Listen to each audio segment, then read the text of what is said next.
अब मेरा सुनिए, हम आप लोगों को कहते हैं कि सुचर्चा छोड़िए और भीम चर्चा कीजिए।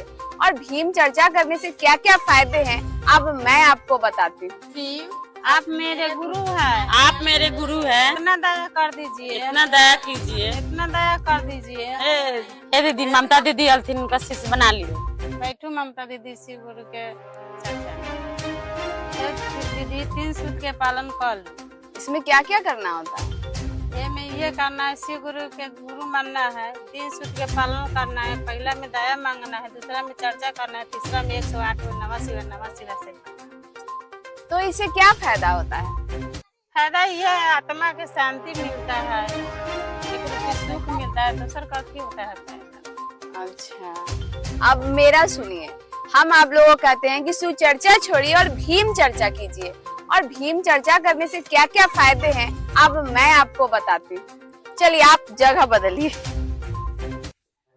देखिए बहनों, आप लोग शिव चर्चा किए और शिव चर्चा करने से क्या लाभ हुआ, क्या हानि हुआ, मुझे नहीं पता। लेकिन अब आपको भीम चर्चा करना चाहिए, क्योंकि भीम चर्चा में भी 3 सूत्र होते हैं, जैसे कि आप शिव चर्चा में 3 सूत्र होता है, तो भीम चर्चा में भी 3 सूत्र होता है। पहला है शिक्षित बनो, संगठित रहो और संघर्ष करो।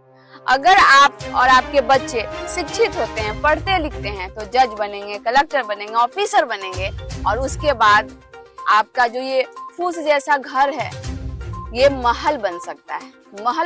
आप महल बना सकते हैं। दूसरा, संगठित बनो। अगर हमारे समाज में एकता होगा, हम संगठन बनाएंगे, हम संगठित रहेंगे, तो हमारे समाज के लोग नेता बन सकते हैं, कोई विधायक बन सकता है, सांसद बन सकता है। तो इसके लिए हमें संगठित रहना जरूरी है। संगठन का निर्माण करेंगे, जब हम संगठित रहेंगे तो हम मजबूत रहेंगे। इसलिए हमें दूसरा सूत्र हमेशा याद रखना है, संगठित रहना है। तीसरा, संघर्ष करो।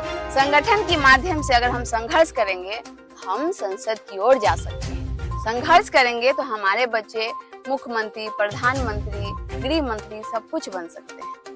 इसलिए बाबा साहब का दिया हुआ 3 सूत्र हमेशा याद रखिएगा। शिक्षित बनो, संगठित रहो और संघर्ष करो। तब आप लोग शिव चर्चा छोड़ के भीम चर्चा करेंगे ना? करेंगे। तो चलिए हमारे साथ बोलिए, शिक्षित बनो, संगठित रहो, संघर्ष करो। जय भीम। जय भीम।